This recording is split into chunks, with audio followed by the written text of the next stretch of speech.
posso dizer que o Gabriel e o Thales, eu costumo até falar para a Carol, desde mínimo 2013, 2014 ali já estamos juntos nessa jornada. E agora a gente mais nessa nova empreitada aí em relação aos cursos agora, né? Já participamos muito da parte operacional juntos e agora um novo cenário. Então agradeço de antemão aí o Gabriel Diamante, o Thales, né? Todo mundo aí da Horto Suporte, inclusive da Invet Suporte, toda a equipe, que eu tenho um carinho especial. Enfim, não me alongando mais aqui, mas já agradecendo aí, vamos que esse ano aí pretende a gente correr muito bem com os cursos e trazer mais pessoas e parceiros aí para nossa rotina. Vocês estão me vendo tranquilo? Tá dando para ouvir?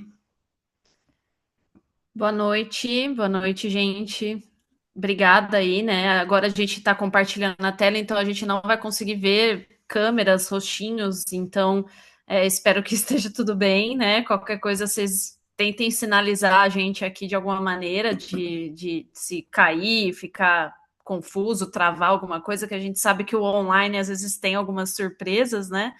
Mas eu queria já agradecer também a todo mundo que está aqui, as pessoas que também entraram no grupo, né? A gente pretende fazer realmente uma comunidade naquele grupo, então, nesse primeiro momento, a gente divulgou essa nossa masterclass, mas realmente a gente, né, quer deixar como um canal aberto aí, né, para vocês, né, nos conhecerem e também terem mais acesso ao que a gente pode oferecer, enfim. Somos todos colegas aqui de profissão, então muito obrigada a todo mundo que está no grupo, a todo mundo que está aqui também nos assistindo e depois, eventualmente, quem for assistir depois, tá? A nossa proposta hoje realmente, assim, é num curto período, né? Porque uma masterclass aqui é para, né, a gente não se alongar, mas trazer algumas dicas ali de um passo a passo. A gente, né, trouxe de uma maneira até um pouco mais disruptiva do que vocês costumam ver em outras aulas de atendimento de emergência, mas a gente sabe que realmente é um início aqui. Então, para quem se interessar, para quem tiver, né, realmente começando esse mundo de plantão, de atendimento de emergência, de terapia intensiva, mas ainda está na dúvida, de repente, né, de entrar numa pós-graduação de fato, enfim, esse aqui vai ser mais para vocês mesmos, né, para vocês terem algumas dicas e realmente a gente passar aqui um pouquinho de conhecimento, claro que não tudo, primeiro porque a gente também não sabe tudo, mas para realmente abrir portas aí desse caminho, tá? Aqui, só rapidamente, né? Quem somos nós? Então, eu sou a Carol, ele é o Felipe, a gente já está trabalhando há mais de 10 anos aí na área de terapia intensiva. Tivemos, né, uma jornada longa aí desde a faculdade, principalmente em áreas semelhantes, por exemplo, a área da anestesia. E hoje em dia a gente está, né, com uma empresa mais de prestação de serviço no sentido de consultoria técnica, de auxílio a outros veterinários, treinamentos de equipe e eventualmente, né, pôr a mão na massa também, com certeza, em alguns serviços, né, de terapia intensiva e emergência aí da região aqui de Campinas.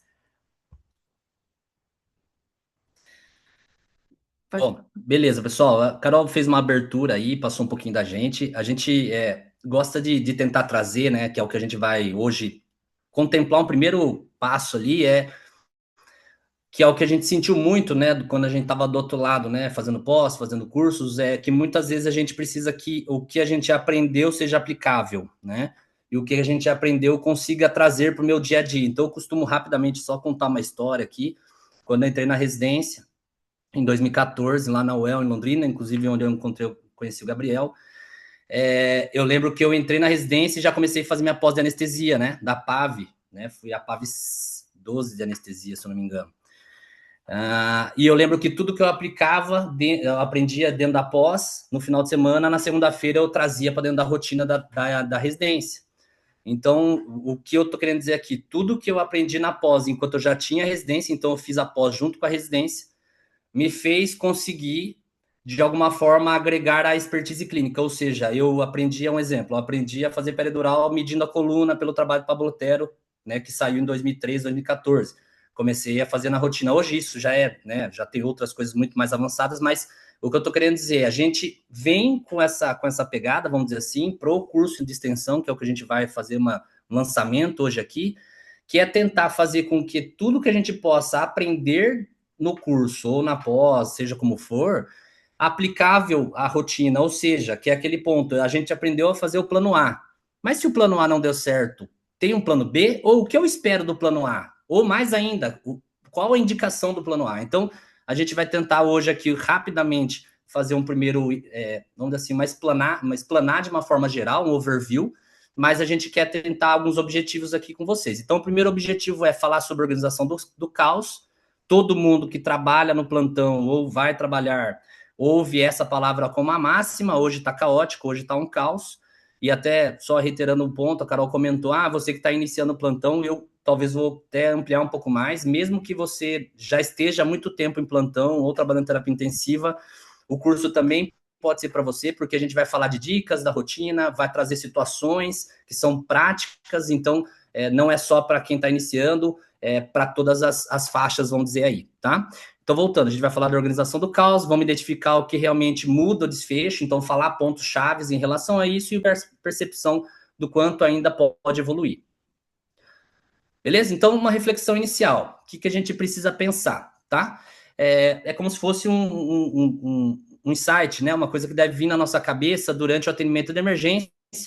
E daí, por que a gente fala de plantão em emergência? Quem trabalha em plantão ou já trabalhou ou vai trabalhar em plantão, com toda certeza vocês vão atender emergência. Pode ser que num plantão venha um caso que não é emergencial, mas muitas das situações que vão acontecer na prática do plantão, principalmente noturno, né, vai vir as emergências. E daí a gente tem que ter uma mudança de chave que a gente fala, que o médico convencional, o veterinário convencional, quando o paciente chega no atendimento clínico, vamos dizer ambulatorial, ele pensa o que esse paciente tem como um diagnóstico. O médico emergencista, quem trabalha com plantão, com emergência, ou vamos explanar até para a terapia intensiva, que hoje ainda a gente tem esse confluência emergência terapia intensiva na veterinária, ele precisa falar ele precisa pensar do que esse paciente necessita agora, do que esse paciente precisa agora, para eu conseguir estabilidade clínica, para eu conseguir em si buscar um diagnóstico, né? Então não é nessa primeira etapa. E aí aquela coisa, né, que inclusive o médico que trouxe essa frase, ele refere muito isso, que o emergencista, e a gente faz, né, essa analogia também para terapia intensiva, para o intensivista, a gente precisa, aqueles 15 minutos que a gente precisa entender de todas as áreas. Então, isso aconteceu, por exemplo, comigo, né, quando eu estive na faculdade há um tempo atrás, que eu ficava, meu Deus, qual área eu gosto, qual área eu quero seguir, eu gosto um pouquinho de tudo, e aí realmente é onde a gente se encaixa, porque é aqueles primeiros 15 minutos que eu não vou pensar muito no diagnóstico, mas eu vou pensar em todas as áreas que podem estar colapsando esse paciente. Então, hoje em dia, né, na medicina veterinária, as duas áreas estão andando juntas, né, a emergência e a terapia intensiva, porque são áreas que trabalham com o paciente grave. Então, basicamente, é por isso que a gente une, mas trabalhar com o paciente grave, por mais que tenham os diagnósticos por trás, o paciente grave ele vai precisar de algumas situações que a gente tem que realmente abordar de uma maneira mais assertiva, independente do que é o diagnóstico fechado. Então, é aquela coisa, não é saber, né, sobre saber tudo, mas é saber o que eu faço primeiro, o que eu não posso errar, e principalmente todo o ambiente de pressão que a gente está nesses primeiros minutos ali de um paciente mais grave. Eu não vou saber tudo que ele tem, todas as comorbidades, todos os diagnósticos, mas eu vou saber o que eu faço primeiro e o que eu não posso fazer também, né? Igual a frase que o Dr. Gabriel colocou, a questão de saber operar, indicar a operação e também indicar quando não operar, né? Então, esse é o mindset mesmo desse momento de emergência. E aí é aquele cenário, né? O paciente grave, ele vem com todo esse cenário. Uma família geralmente desesperada, né? Por trás daquilo, principalmente, né? Quem está nos plantões noturnos sabe do que eu estou falando. É um paciente grave por si só, ele está instável, ele pode ter uma parada a qualquer momento. A gente não tem muita informação, né? Tanto pela família, quanto também realmente algumas doenças cursam com um cenário muito agudo, inesperado. A equipe às vezes fica perdida, porque, meu Deus, o que eu faço primeiro? Como que eu vou atuar? E todo mundo gritando, todo mundo desesperado, e onde que tá o ambu? Enfim, e aí a gente fica travado, né? A gente fica naquela situação de, meu Deus, por onde eu começo? Então, a ideia hoje realmente é a gente ter alguns guias de como a gente começa, de como a gente pensa no cenário de não travar. Claro, isso vem conforme a experiência, com o conhecimento na área, expertise ali, mas a gente quer transmitir um pouquinho desses insights mesmo iniciais para vocês. E aqui a gente trouxe, né, algumas questões de erros mais comuns. Então, de novo, o erro mais comum que a gente pode ter num momento como esse é tentar diagnosticar, tentar ficar adivinhando o que aquele paciente tem antes de estabilizar. Outro erro muito comum, né, nesses momentos de emergência, esses momentos iniciais, é a gente achar que, beleza, estabilizei aquele comecinho, aquela, né, estabilidade momentânea e eu não ficar em cima, não reavaliar continuamente, porque questão de 1 hora pode mudar todo o cenário. E outra coisa também, às vezes ele chegou abanando o rabo e aí a gente fica com aquela, nossa, isso nem é emergência. E aí passa ali depois de 30 minutos e a gente vê que a gente poderia ter diagnosticado alguma coisa ali um pouco mais precoce e aí esse paciente choca. Então, realmente, assim, a gente, né, fala desses erros, mas cometemos isso também, é normal, é natural de um início de carreira.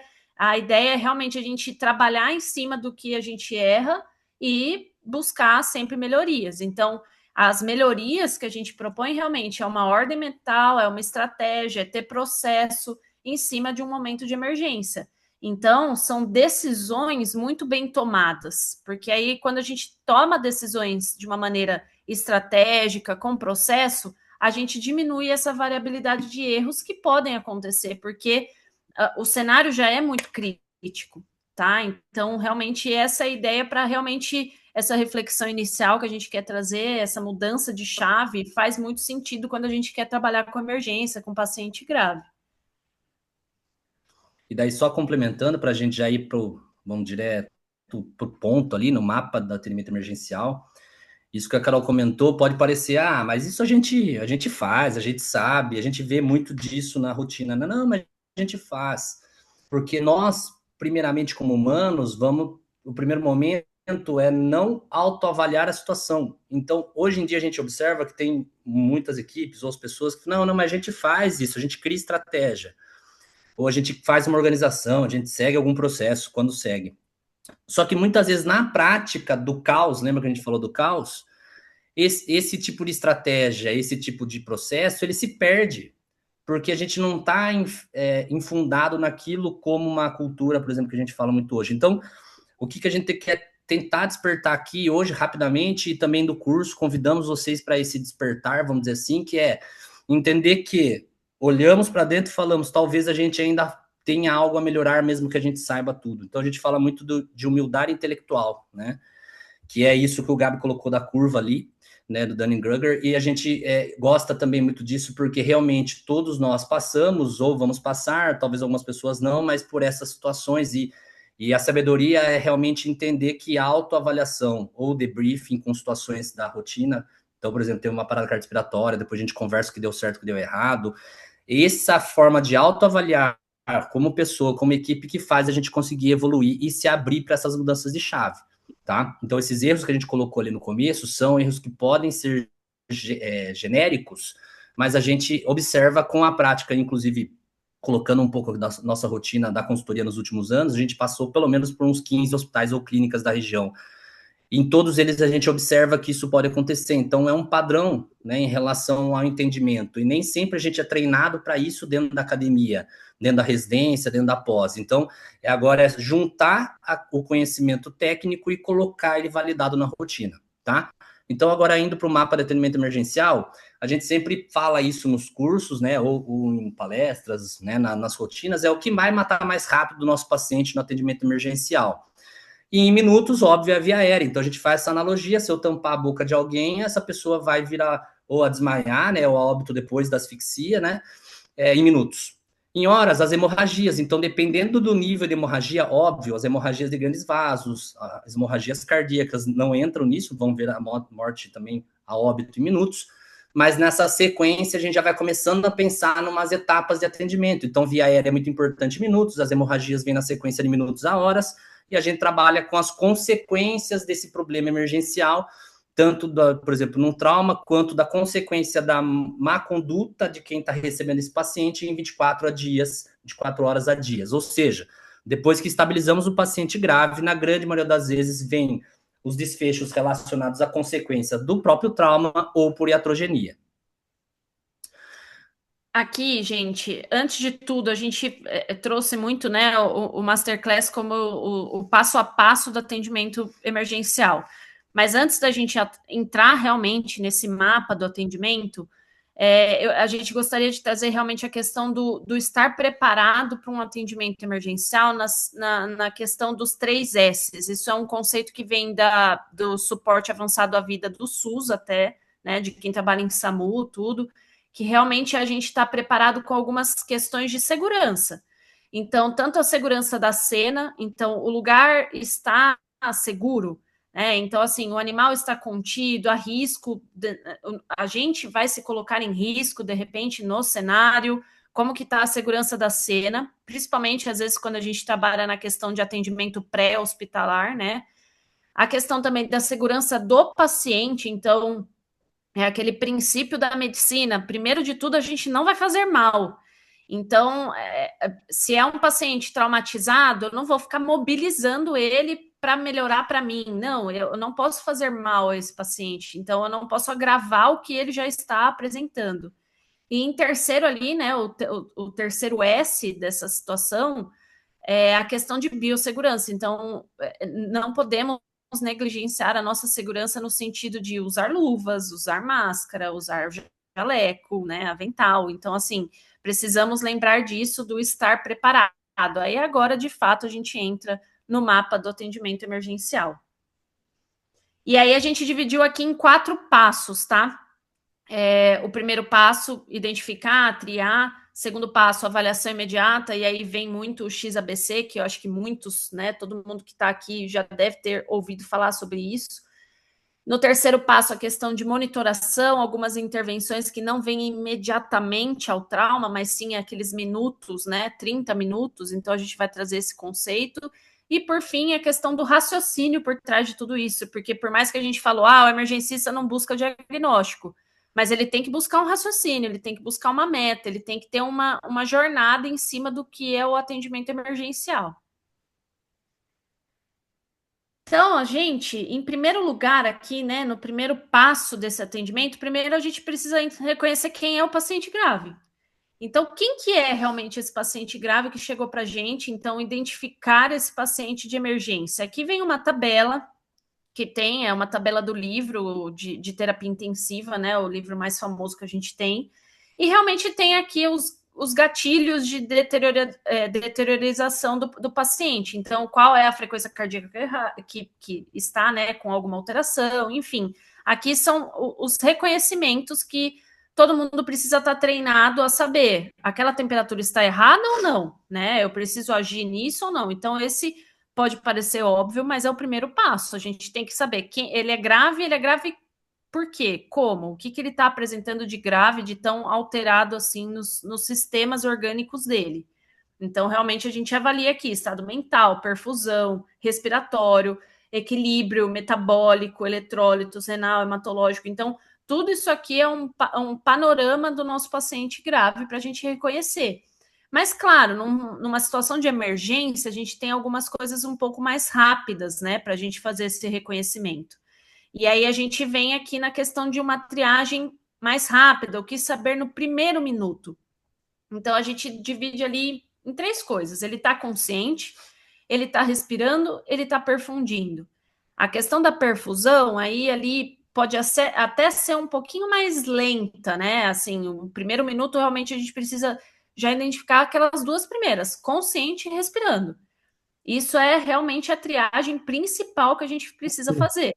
E aí a gente vem com padrão respiratório, nível de consciência, cor de mucosa, já diz muito sobre perfusão do paciente. Então, claro que a gente tem todo esse parecer aqui de reconhecimento do paciente grave em sentidos, né, orgânicos gerais, mas aqui é aquela triagem inicial.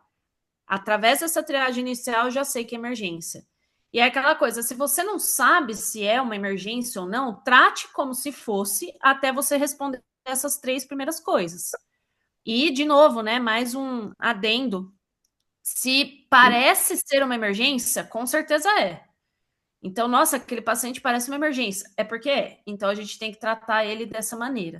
Então, a triagem aqui não é no sentido de a triagem humana, quando a gente vai no hospital, que vai numa sala, não é essa triagem. A triagem é no sentido de detectar o risco de morte iminente, porque aí isso já abre o nosso passo a passo aí do que a gente vai fazer com esse paciente. Bom, daí continuando, gente, esse raciocínio da Carol, né, em relação ao primeiro reconhecimento, a gente sempre, de modo geral, institui ou solicita que a equipe treine e deixe muito afinado, muito azeitado a questão das classificações, né, do paciente grave, da classificação de gravidade ou de risco, né. Por que que isso é importante? Porque entra naquele ponto que a Carol colocou de triar, de classificar e de trazer o status desse paciente para a tomada de decisão, né, inicial. E daí, só reiterando, que a gente fala bastante também, o emergencista não precisa ter um diagnóstico, mas se ele já tiver, ótimo, tá? Mas o que a gente quer dizer é não inverter a situação, buscar um diagnóstico, a erlíquia não é, mas o paciente está precisando de transfusão. Então, é essa inversão, é não gastar tempo, vamos dizer assim, pensando no diagnóstico, ao invés de gastar tempo tentando estabilizar o paciente, tá? Mas voltando, então, a gente sempre sugere a classificação de entrada desse paciente. Então, classe 1, né, os pacientes mais graves, né, uma emergência com possível parada cardiorrespiratória ou já parada cardiorrespiratória comprovada, por exemplo. Então, esse paciente tem insuficiência respiratória com parada, né, ou seja, ele já está em colapso, já tem uma obstrução de via aérea ou a própria inconsciência. Então, Não esse é o vai comer paciente mesmo? mais grave, né? O que eu Não. costumo sempre falar nessas situações para ficar mais fácil, o paciente classe 1 é aquele paciente que a gente tem a necessidade de intervenção imediata, porque ele já está em parada ou ele vai parar logo logo, tá? O classe 2 é emergência, já uma dispneia, ou seja, dificuldade respiratória, alteração de nível de consciência, alterações perfusionais já centrais, hipotensão, por exemplo, tá? O classe 3 é uma urgência, muitas vezes é o choque oculto, é aquele paciente que a gente ainda não vê características clássicas de uma emergência nele, então rebaixamento de consciência, a gente não vê ainda pulsos alterados, cor de mucosa tão alterada, mas já posso ter sinais de um choque oculto, né, de redução de, por exemplo, algum pulso periférico, um TPC querendo alargar um pouquinho, delta de temperatura centro periférico também alterando, lactato subindo, tá? Pode acontecer. E o último, que vamos dizer que é dentro da classificação do plantão na emergência, é um pouco mais leve, mas nunca subestime, que é o classe 4, que é uma urgência relativa sem alterações hemodinâmicas ou alterações importantes já visíveis, tá? E só lembrando, né, que ele pode entrar ali com um choque oculto e em pouco tempo, caso a gente não atue, ele vire uma emergência, né? Uma hipotensão mais grave ali, uma alteração de nível de consciência. Então, se a gente não intervir, por mais que ele seja uma classe 3, classe 4, ele pode virar uma classe 1. Então, esse é o passo a passo mais importante ali para a gente ter, né? Realmente, qual é a triagem que a gente está fazendo. E mesmo porque, gente, esse paciente ele vai, como ele é emergência, então quando a gente está falando de plantão e emergência, ele com toda certeza vão ter três destinos, que é o que a gente fala também, tá? O paciente emergencial ele pode ter três prováveis destinos: um, internação, na verdade, UTI, centro cirúrgico, infelizmente óbito, tá? São os principais três destinos que um paciente de emergência pode correr. O paciente emergencial nunca é liberado para casa, o paciente emergencial nunca é admitido com cuidados ambulatoriais, então sempre ele precisa desse imediatismo. Aqui, para finalizar essa primeira parte da classificação, da triagem, que é fundamental, gente, a gente dá muita importância para isso, porque se vocês trabalham vão trabalhar num serviço que não está tão bem definido a classificação de risco, vocês vão perceber que quando bem classificado, uma equipe bem treinada, isso flui, que facilita toda a jornada desse paciente dentro do hospital da clínica, tá? Mas voltando, então na classificação a gente sempre vai examinar nível de consciência, ou seja, dentro do nosso exame, a avaliação de consciência é importante, frequência cardíaca e frequência respiratória, e padrão respiratório. A consciência e o padrão respiratório entram como uma triagem muito rápida. A gente costuma sempre falar que a recepção do centro de assistência à saúde, seja clínica ou seja um hospital, tem que, já que está aberto a isso, ter, por exemplo, a recepcionista treinada a avaliar que a consciência está alterada ou não, e se o padrão respiratório está alterado ou não. Então, isso é uma coisa de sensibilidade rápida, então a recepção tem que ser treinada, e como a Carol falou, Se ela vê um braquicefálico respirando mal e ela achar que aquilo é emergência, eu prefiro que ela acione, ou seja, ter uma alta sensibilidade, mas aquilo não ser a princípio uma emergência, mas ele pode se tornar. E as emergências que são as piores são aquelas que, não por negligência, mas por talvez subestimar a situação, o paciente se torna emergência durante o trajeto hospitalar, dentro da jornada hospitalar. Ou seja, esse paciente chegou, a gente não detectou a emergência, ele veio para coletar exames, encaminhado, por exemplo, um colega, e a gente não detectou que tinha uma emergência, esse paciente tem uma descompensação na coleta de um exame, no ultrassom, no raio-x, por exemplo. Então, isso parece uma coisa muito simplista, mas tem muito impacto na rotina. Continuando, a pressão arterial, ausculta torácica, né, e abdominal, cor de mucosa, enchimento jugular, temperatura central e periférica, são alguns exames rápidos na triagem para classificar esse paciente, e nas imagens aqui você vê algumas sugestões. Aqui só um exemplo que na medicina humana eles também fazem muito isso. Então, eles entendem qual que é a queixa principal e qual, diante dessa queixa principal, qual o fluxograma que eu vou seguir, então, qual o protocolo padrão que eu vou seguir, os parâmetros iniciais ali, então, glicemia, escala de coma, pulso, ritmo, saturação, e aí eles classificam realmente esse paciente ali. Então, é muito urgente, emergente. Então, assim, é uma recomendação, igual o doutor Gabriel falou, né, a medicina já está há muitos anos na nossa frente, então é importante que a gente aprenda, né, com eles e realmente entenda que essa classificação vai beneficiar o nosso paciente. E são poucas coisas ali que a gente precisa saber, né? Então, realmente é uma triagem para a gente já classificar e entender qual é o risco de óbito desse paciente já aqui dentro dessa jornada, como o Felipe falou. Então, conciliando com essa triagem rápida que a gente precisa fazer, a anamnese também é diferente. Então, na academia, assim, na faculdade, enfim, a gente aprende uma anamnese muito clínica, voltada realmente a entender o diagnóstico da doença. Quando a gente está no cenário da emergência, a anamnese ela precisa ser muito mais rápida. De verdade, uma anamnese mais simples e focada no que eu preciso fazer agora. Na medicina humana, eles usam a SAMPLA, que é perguntar ali questões de alergia, medicamentos, doença do passado, última refeição e o evento atual no sentido do ambiente desse evento. Então, claro que, né, a questão do humano ele pode falar, então é mais fácil a gente ter isso, mas na nossa, né, realidade a gente utiliza muito o CAPUM, que nada mais é, né, uma adaptação do sampler. Então a gente pergunta isso à família que traz esse paciente. Então, o que aconteceu? Qual foi a cena? Tem alguma alergia? Qual é o passado médico? Assim, coisa rápida para perguntar, só para a gente entender se essa cena faz sentido dentro do passado desse paciente e se está castrado, se está prenha, alguma coisa assim.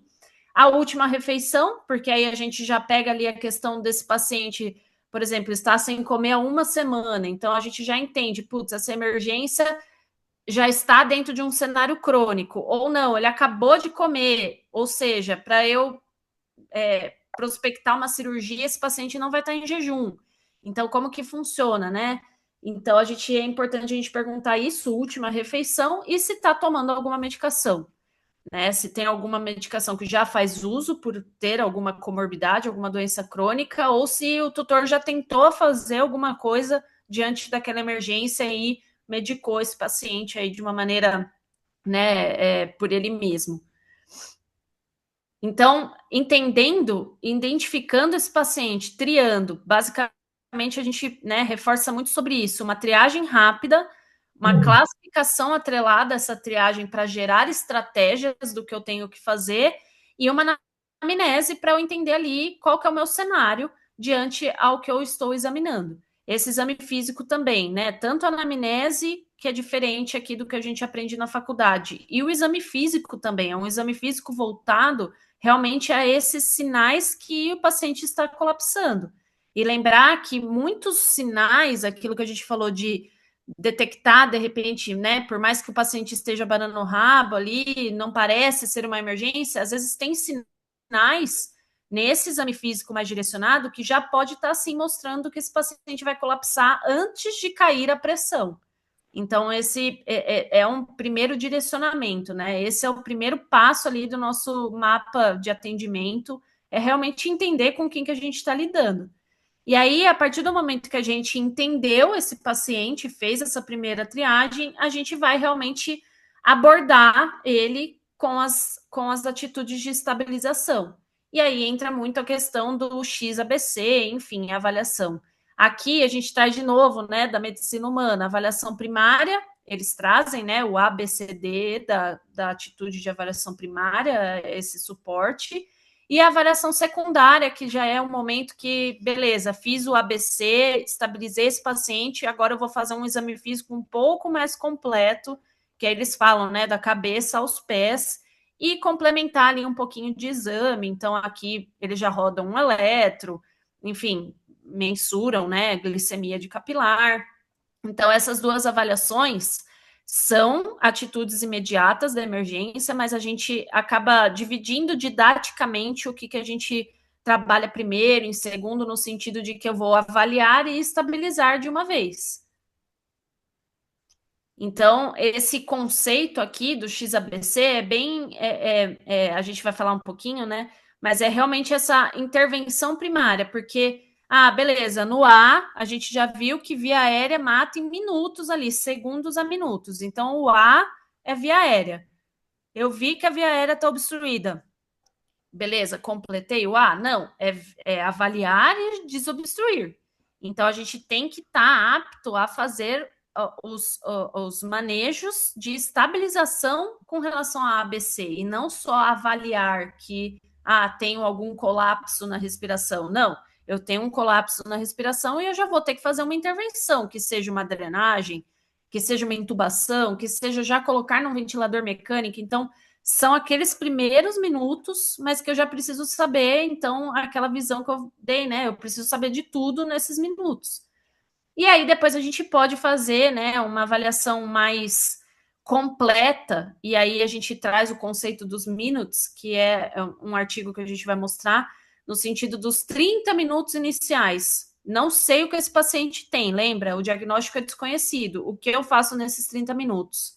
E aí, depois que eu já entendi a avaliação primária, já estou avaliando ele no sentido dos minutos pós-emergência, qual é a monitoração que eu vou fazer. E aí a gente também tem o conceito do NIOS para trazer aqui para vocês. O XABC já é uma coisa muito conhecida, né? Acredito que todo mundo que já viu alguma aula de emergência já ouviu falar sobre isso, né? Que vem desde a medicina humana também. Entra o X, né? No começo, antes a gente conhecia muito como ABC, ABC da emergência. Entra o X, principalmente por conta de atendimentos até pré-hospitalares, igual a gente falou, de controle de hemorragias massivas, que é aquela hemorragia que o paciente nem conseguiria chegar a tempo de um hospital. Então entra muito o X, principalmente que esse conceito veio, né, da medicina humana, dos atendimentos de paramédicos, né, do SAMU. Então tem alguns critérios que a gente utiliza no X. Claro que mesmo dentro de um ambiente hospitalar é importante a gente conhecê-los, mas a gente acaba ficando muito na questão do ABC, então via aérea, boa respiração, circulação, então atitudes que vão, né, otimizar a minha perfusão desse paciente, a circulação dele. A parte neurológica, né, entra muito aqui a questão da gente avaliar a parte neurológica desse paciente e intervir no que precisar, e também ambiental no sentido de expor esse paciente a entender mesmo onde eu tenho lesão, qual é a temperatura, qual que é o ambiente que está acontecendo essa emergência, tá? Então, mais ou menos essa sequência do ABC já é muito conhecida, claro, dentro da sequência do, por exemplo, da via aérea. Entra várias atitudes que a gente precisa entender. Dentro da respiração, entra mais muitas atitudes. Então, cada pedacinho é aquela coisa, eu avalio e faço a intervenção.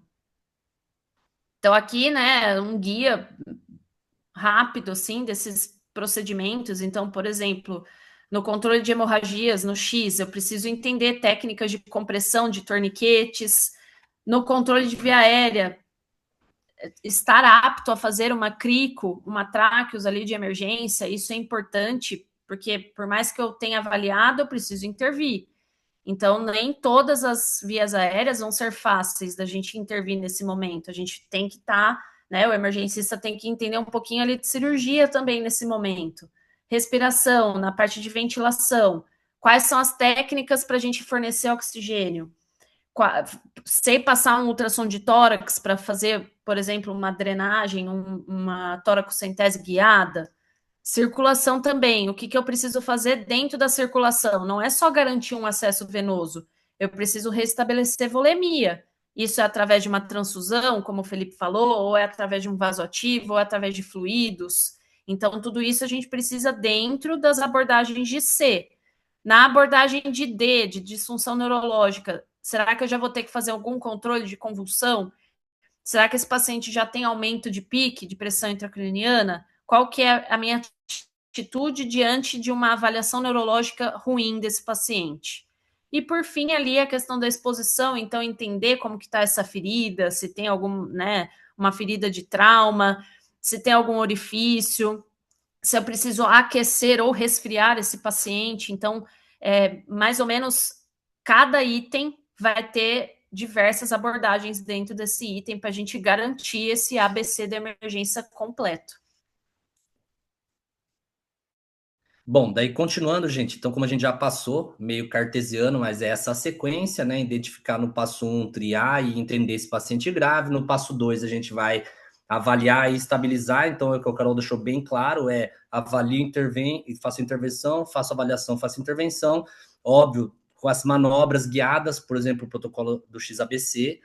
Antes de entrar no tópico 3, a gente sempre faz uma brincadeira, né, na emergência, que é fácil, né, dentro da terapia da emergência, desculpa, os protocolos na emergência, porque grande parte deles são baseados no XABCDE, né, no ABC.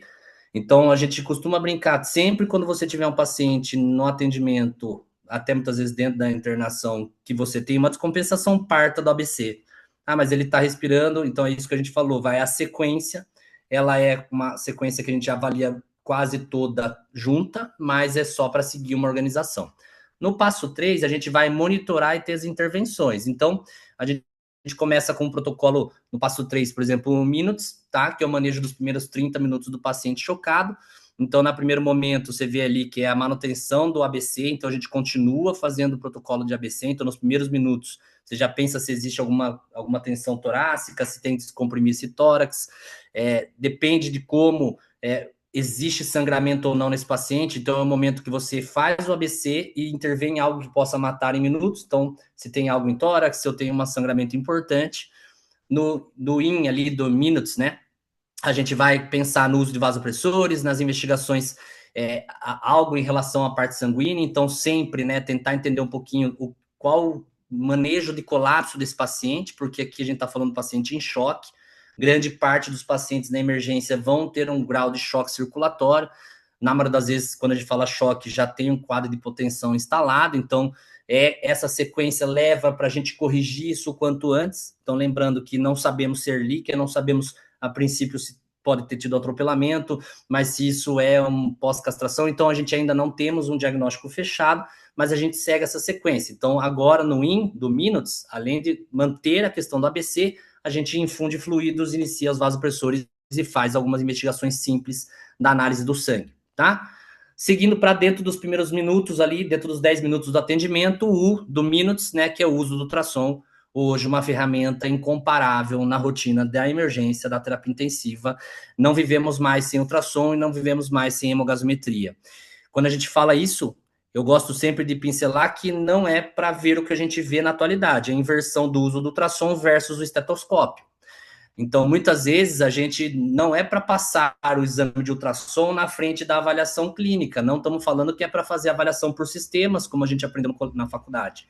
A gente vai ter, como a Carol colocou, avaliação focada na emergência, onde grande parte delas pode utilizar sim, deve utilizar o estetoscópio, então não deixem de pular essa ferramenta. Não estou falando na parada cardiorrespiratória, mas estou falando num paciente que chegou ainda classe 2 ou 3 ali, lembrar-se, 3 também 4, né? Mas a gente vai ter que usar o esteto e depois usar o ultrassom. Nesse protocolo Minutes, a gente já está fazendo o XABC, já está infundindo vasopressores e fluidos e vamos investigar a qual causa desse choque usando o ultrassom. Beleza? E daí a gente vai para o TE, né, do Minutes, que é o tratamento da etiologia, se tem algo específico para a gente necessitar de tratamento. Então, a gente já entende um pouco mais sobre esse caso.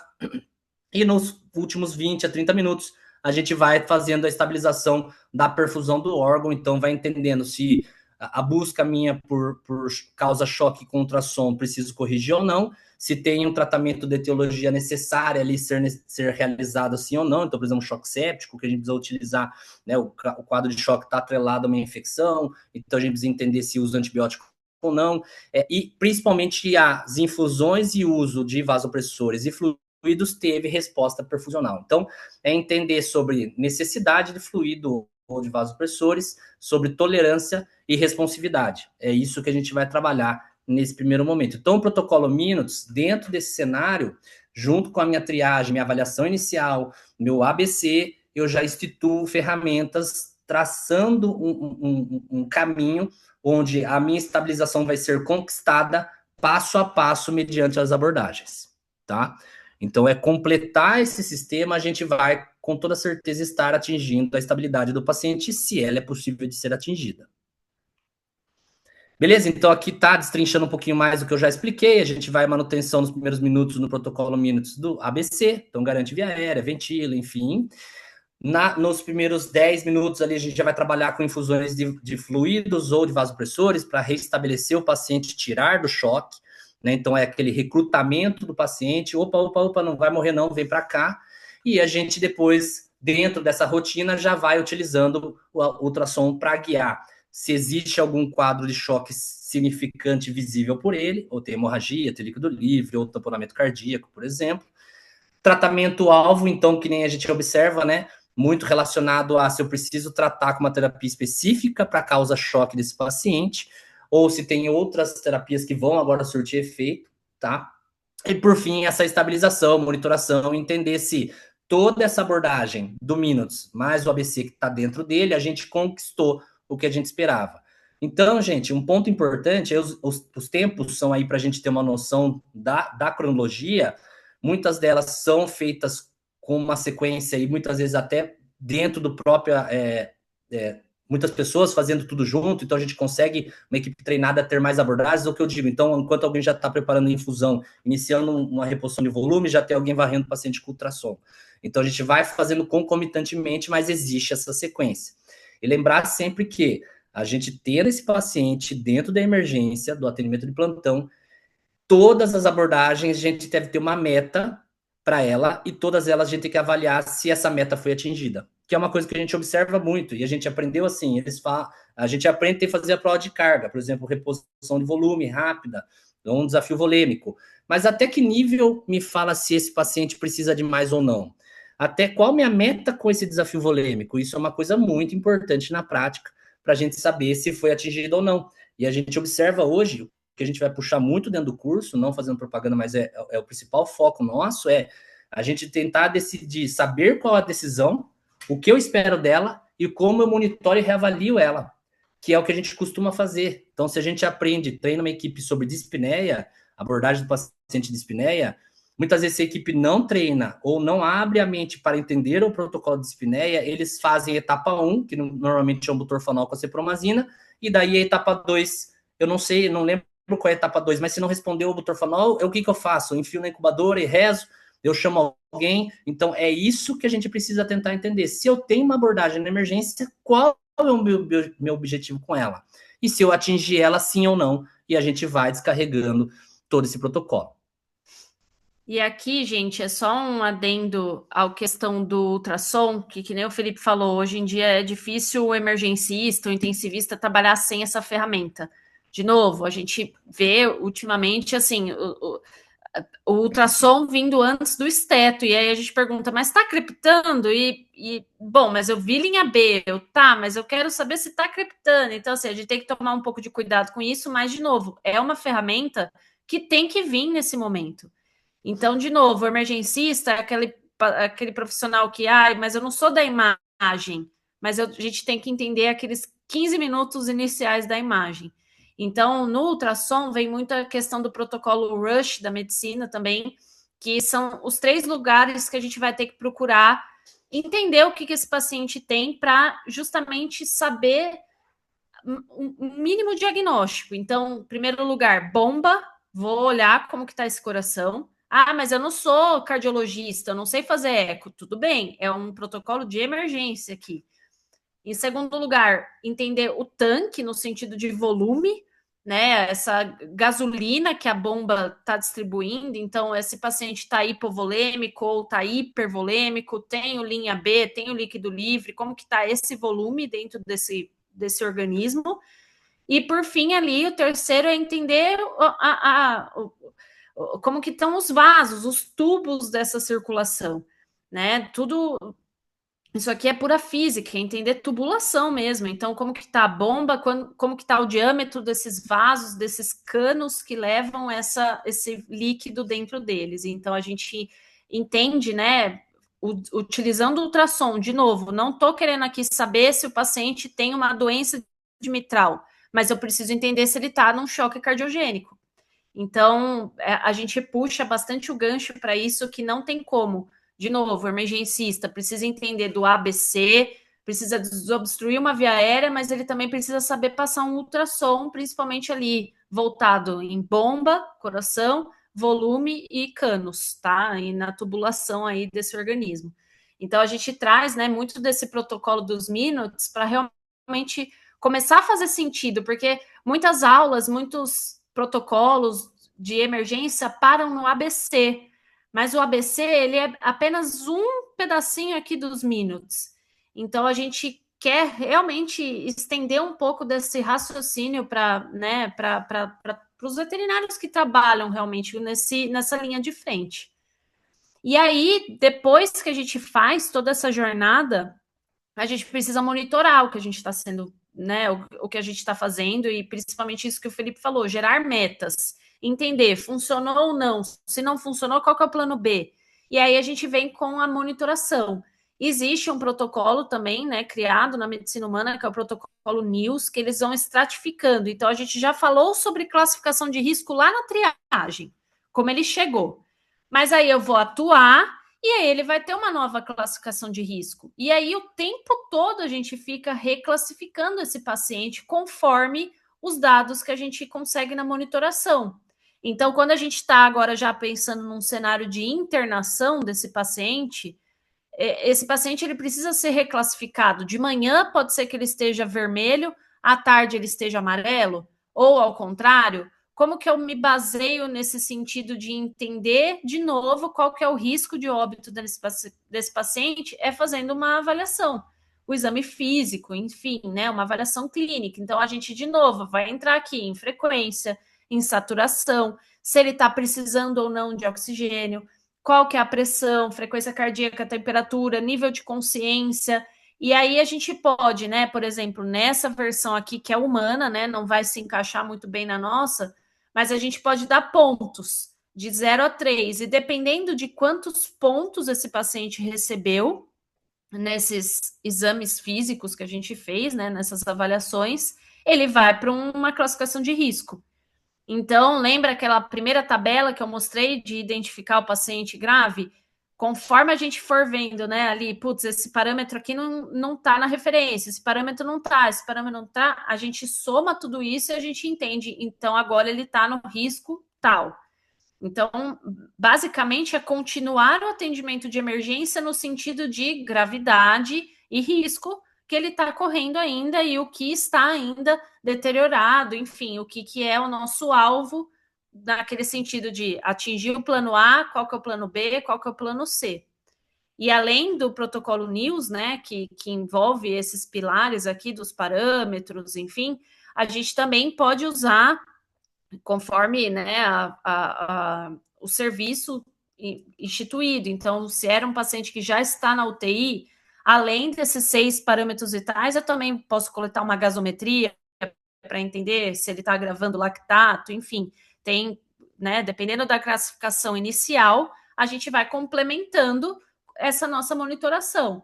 Esse aqui é um dos cenários dentro de um paciente grave de emergência, mas a gente pode realmente, assim, conforme a equipe, igual o Felipe falou, conforme o hospital que estamos trabalhando, os nossos recursos, a gente pode ir complementando. O importante é a gente estar o tempo todo monitorando e não subestimar aquela coisa de ufa, deu tudo certo, passou aqui da sala de emergência. porque esse paciente pode voltar a ter alguma piora, enfim, e lidar com as consequências do pós-emergência. E aí, dentro da internação, aí agora já voltado para uma literatura veterinária, a gente pode monitorar ele com o que a gente chama de regra dos 20.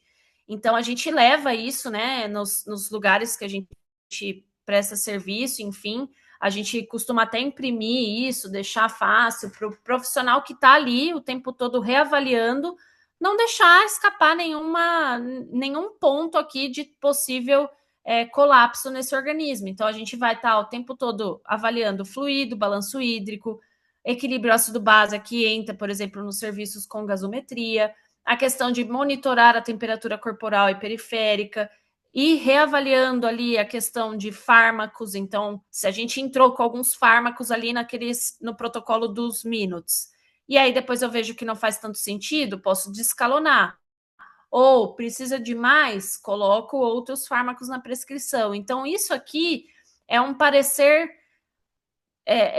geral que a gente pode aplicar não só no contexto da emergência, mas do paciente internado, do paciente grave em si.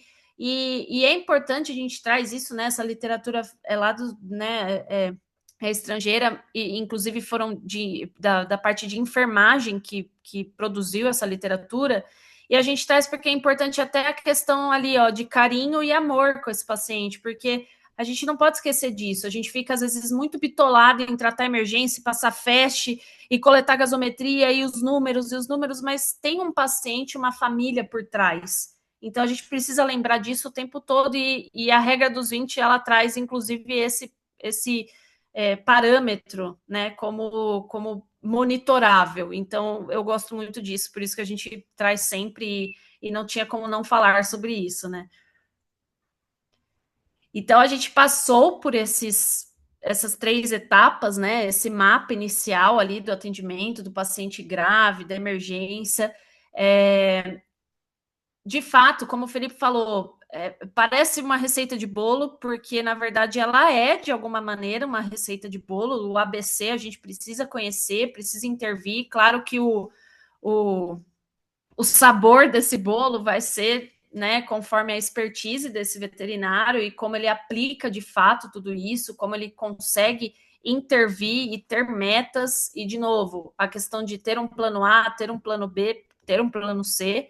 E aí, agora, por fim, realmente vem essa parte do planejamento. Então, de novo, isso aqui é uma divisão didática, tá, gente? Mas esse planejamento, a comunicação assertiva, tudo isso vem desde o momento da triagem também, que a gente tem que estar ali lidando com uma família desesperada e a gente precisa ter uma comunicação assertiva do tipo: vocês precisam confiar em mim e daqui para frente sou eu que assumo. E às vezes até tirar eles da sala. Então, isso tudo aqui trabalha meio que junto, a gente dividiu aqui em 4 passos, mas entendam que está o tempo todo, dependendo da equipe, dependendo do serviço, para a gente conseguir aplicar isso de uma maneira melhor ao nosso paciente. E, inclusive, gente, antes de entrar nesse tópico 4, né? Hoje a gente vê muito as situações que a própria emergência em si não era o problema.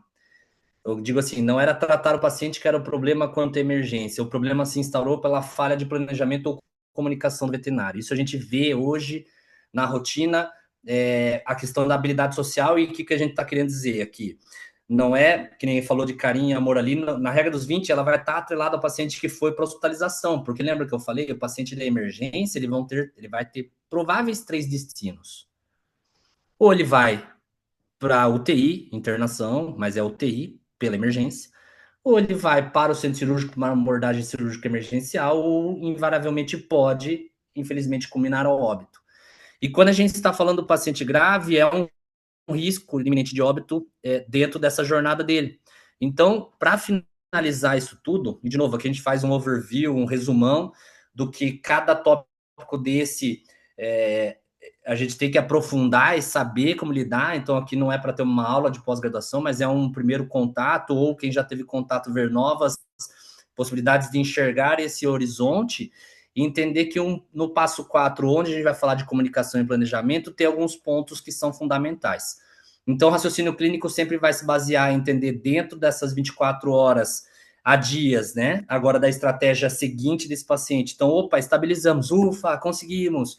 Retirando o paciente dentro da sala de emergência, ele está estável para ir para UTI, por exemplo, ou, né, na maioria das vezes, semi-intensiva UTI no mínimo, mas UTI que é o que a gente costuma indicar, porque ele é grave, na grande maioria das vezes ele vai para UTI. Entender tratamentos em relação à consequência de tudo isso que aconteceu, ou das manobras feitas no começo, se existe prováveis diagnósticos associados ou não, tá? E funções orgânicas, como esse corpo vai evoluir dentro da jornada. Né? Então, isso essa construção, gente, que a gente precisa trazer aqui para vocês é o que vai fazer a estratégia. E hoje a estratégia ela é mais do que fundamental na nossa rotina por vários cenários, inclusive um deles que é o que eu costumo falar em alguns cursos ou quando a gente vai dar aula nas equipes, é que hoje o nosso cliente ele é imediatista, né? O Gabi até mostrou ali no começo, fazendo uma cronologia, você percebe que mudou, já não mudou fazem 30 anos, ele já mudou nos últimos 10 anos, depois da pandemia. E hoje a gente vê esse imediatismo apertando o veterinário, onde muitas vezes a insegurança na abordagem me dá medo, eu tenho medo de processo, eu não quero abordar, e a gente não tem estratégia, e isso vira um cenário apocalíptico, onde quebra a confiança com esse cliente. Então, muitas das abordagens de emergência, né, do plantão, onde a gente falta com o que a gente vai falar agora, e falta a questão de experiência em saber por onde correr. Ah, Felipe, mas eu ainda não tenho experiência, estou começando. Então, seguir algumas diretrizes como essas, e dicas, e caminhos de protocolos que vão te dar maturidade, vai te levar a ter experiência e sabedoria, onde você vai conseguir abordar esse cliente melhor. Só que esse cliente é imediatista, então hoje você tem que, de alguma forma, já partir tendo uma estratégia. E agora a gente vai falar alguns pontos em relação a isso. Então a gente percebe que normalmente no raciocínio clínico vem um fator importante, que é a questão de inteligência emocional, não vou entrar muito nesse critério, mas é entender que muitos plantonistas iniciantes, eles reagem tanto com o cliente quanto com a situação.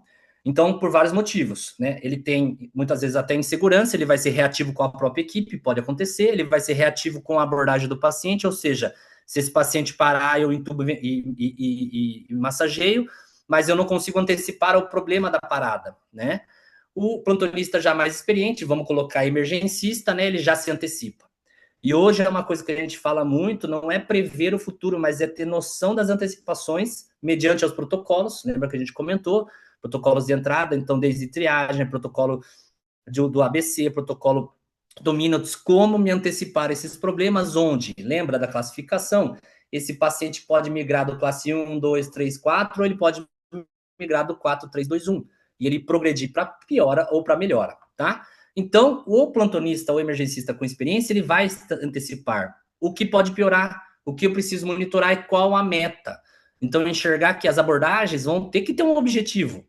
Então, é isso que precisamos treinar. Se eu vou fazer uma prova de carga, qual é o meu motivo dessa prova de carga? Se eu estou fazendo um início no vasopressor, qual que é o meu objetivo com isso, tá? Então, todo atendimento tem necessidade de ter uma meta durante o próprio atendimento. Durante a estabilização dele vai acontecer a meta e a correção, né? A meta, estou atingindo a meta ou não. E depois, no pós, a estabilização dele vai continuar tendo metas durante a hospitalização. Então, no atendimento, voltando no primeiro momento, ali onde o paciente chegou, agora que colocamos umas metas genéricas, mas só para deixar mais amplo, né? Mas é melhorar a perfusão. Então, nesse paciente, como que eu vou fazer a melhora perfusional? Por exemplo, o uso de vasopressores, reposição. Falta sangue, não falta sangue, tá? Melhorar a oxigenação, abordagem simples, suplementação de oxigênio. Como que eu suplemento? Via sonda, via cânula, via máscara? E preciso entubar? Até que ponto a intubação, eu estou sendo invasivo? Então, essa delimitação de uma meta genérica que a gente colocou aqui, que é o fundamental na nossa rotina. Controle de convulsão, então, essa convulsão induz o coma ou não? Então, pode ser uma coisa bem simples, mas, por exemplo, o Gabi até comentou do curso de neuro, entender que dentro da terapia intensiva a neurologia é fundamental, né? A neurologia também é fundamental, e daí a gente muitas vezes é um paciente na convulsão, ou dentro da internação convulsionando, e a primeira coisa a gente vai pesquisar, por exemplo, já fez uma glicemia desse paciente? Ah, Felipe, mas isso é uma coisa praxe, todo mundo faz. O paciente chegou na emergência, a gente coleta uma glicemia do catéter. Na grande maioria das situações onde a gente não segue o protocolo, a gente pode comer essa bola. Como a gente já viu equipes treinadas, com o paciente convulsionando, não ter... Opa, tá convulsionando, tá tentando pegar um midazolam, mas não pensa que aquela causa pode ser, por exemplo, uma hipoglicemia. Estabilização da pressão, tem várias possibilidades, mas uma delas seria nesse paciente, por exemplo, precisa estabilizar a pressão. O uso de vasopressores tem indicação, essa é a minha meta. Estou com pressão de 80, lactato alto, pressão de 60, lactato alto, eu quero atingir 100, com clareamento do lactato, melhora da consciência, são metas, tá? E emergência sem meta vira apenas uma sequência aleatória, que é o que a gente fala, ou aquela brincadeira que a gente costuma também fazer, que parece a turma do Didi, ou a Santa Ceia, todo mundo correndo de um lado para o outro, ninguém sabe muito bem o que fazer, e isso pode acontecer. Por quê? Falta de treinamento e, principalmente, falta de preparação prévia ao plantão. Então, a gente também fala algumas coisas. O plantonista, o emergencista, ele não pode ser pessimista, porque ele sempre trabalha com grave, mas ele tem que ter antecipação e prever as possibilidades. Então, estou iniciando meu plantão, quem que vai trabalhar comigo? Eu estou sozinho ou tem outras pessoas? Gente, se acontecer alguma coisa, quem entuba, quem massageia, se esse paciente chegar... Essa organização prévia. Então, além de treinar, tem que ter treinamento semanal, mensal, temos que ter uma organização prévia da distribuição de tarefas, responsabilidades e metas. Beleza? Para completar essa questão do raciocínio clínico, né? Sempre a gente entende que existe, pela atuação do emergencista, do clínico, ou até do veterinário da internação que dá um apoio na emergência, tem os bastidores por trás de tudo isso, né? Então, atuar na emergência não é só a medicina em si. Existe uma gestão por trás de tudo isso. Então, de pessoas, de comunicação de postura. Então, essa analogia da imagem que está aqui com esse iceberg, a gente põe que lá na ponta tem o atendimento emergencial desse meu paciente. Situações graves, esse meu paciente dentro da UTI, esse paciente uma cirurgia complexa. Tudo isso vai estar dentro, nessa ponta do iceberg, os protocolos, o diagnóstico, protocolos de estabilização, condutas mediante os processos hospitalares, tudo isso muito bem fomentado, né, bem organizado e com uma equipe treinada e capacitada. Porém, a gente acaba na nossa prática clínica e muitas vezes na nossa própria formação acadêmica não tendo contato ou não enxergando que por trás de tudo isso é necessária uma gestão fundamental, não só de equipe, mas hospitalar ou clínica, que dentro do nicho equipe, sim, capacidade de comunicação, capacidade de delegar funções. Hoje a gente fala muito sobre isso, não é você delargar, né? Põe lá no vasopressor para mim, põe na Norep lá, meio micrograma quilo minuto. Isso é delargar. Muitas vezes você não sabe nem se a pessoa que você está delegando essa função sabe fazer uma preparação. Então, isso é muito importante. Então, saber se comunicar, capacidade de delegação de funções, e a gente não vai falar hoje aqui, mas como delegar, tem uma técnica para isso, postura, e mais ainda, né, antifragilidade, isso é acomodação da gestão da própria equipe. E nem vou falar muito da gestão hospitalar, porque por trás disso tem que ter uma estrutura que te permita ter capacidade de raciocínio, uma estrutura com equipamentos que você possa fazer uma abordagem, mínimos insumos, possibilidade de um fluxo hospitalar que te permita essa abordagem. Então, existe um cenário que, para montar um serviço de atendimento ou de plantão, é fundamental. Mas, retornando para a equipe, que é o que a gente está falando aqui hoje, não estou falando de gestão hospitalar, esses tópicos são fundamentais para conseguir sustentar um plantão menos caótico e um plantão mais organizado com estratégia. E o ponto do antifrágil ali, só para finalizar, ele é muito importante hoje, que antigamente a gente chamava de resiliente, né? Tem até livros sobre isso, resiliência, mas hoje explora mais para o lado da antifragilidade, porque dentro do plantão, dentro da emergência, dentro da própria terapia intensiva, o caos, muitas vezes quem faz somos nós mesmos, né? A própria equipe gera o caos. E entender que a falta de organização gera o caos me leva a desorganizar e vira um ciclo vicioso. Perante a isso, a antifragilidade seria entender, tá, o que aqui dentro está me levando a essa crise? Agora eu consigo ter uma contingência e corrigir isso, tá? Inteligência emocional, habilidade técnica, mas como também após essa situação a gente pode evoluir?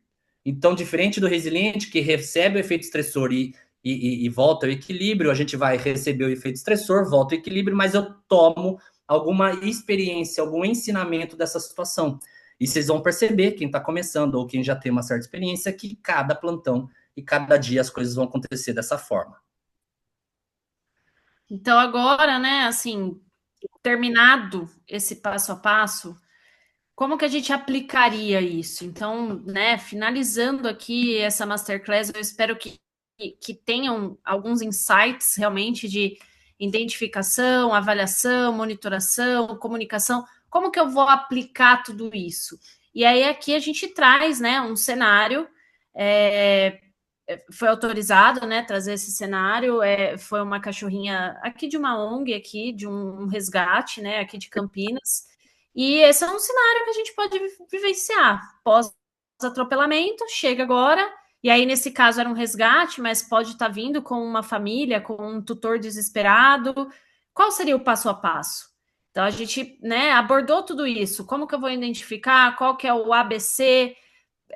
Via aérea? Ai meu Deus, mas a cena ali choca muito, mas talvez ali ainda não seja o nosso principal foco. O nosso foco é via aérea, respiração. E aí, qual seria esse passo a passo? Então, cabe agora, né, a todo mundo que esteve aqui presente, enfim, que está vivenciando, como que é o nosso passo a passo? Tem alguma coisa aqui que eu já poderia estar despertando de diferente nesses insights? E o que eu posso prever, igual, né, a gente está trazendo a questão do plantonista preparado no sentido de o que eu posso antecipar? O meu atendimento de emergência vai ser só esses 30 minutos? Ou ele pode vir ali depois a dias, né, em internação? O que eu espero desse paciente? Qual que é o meu papel em cima disso?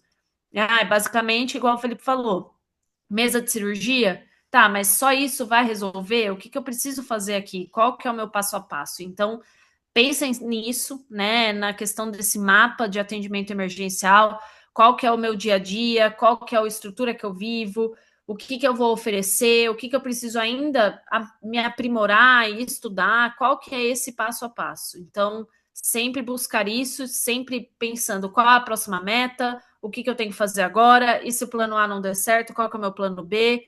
Essa é a mentalidade que a gente tem que viver, e assim, essa é uma cena mas eu não sou da terapia intensiva, mas se você está disposto a estar num ambiente de prestação de serviço de saúde, isso pode estar na sua frente a qualquer momento. Por mais que você não tenha uma estrutura ali, você vai ter que minimamente ter noção de como estabilizar para encaminhar para outro serviço. Então, esse é o cenário que a gente vive, mas eu também gostaria de trazer que tem o lado bom, né? Então, essa paciente aqui, depois de todo o tratamento, de toda a abordagem, é uma paciente que teve alta, que está bem, que vive agora com uma família, né, que foi adotada, e aí é onde a gente cria forças, né, para realmente ver um cenário desse, a gente não ter um pessimismo, igual o Felipe falou, de, ai meu Deus, o que eu vou fazer, e não vai dar certo, e vamos recomendar eutanásia, para a gente sair num cenário que vale a pena, né? E só vai valer a pena se realmente a gente se aprimorar cada vez mais e buscar o conhecimento, buscar estratégias, buscar sempre essa questão de qual é o nosso próximo passo, tá? Então, a gente, né, queria trazer realmente esses insights iniciais. Claro, não dá para a gente abordar tudo que a gente gostaria dentro de uma aula aqui de 1 hora e pouquinho,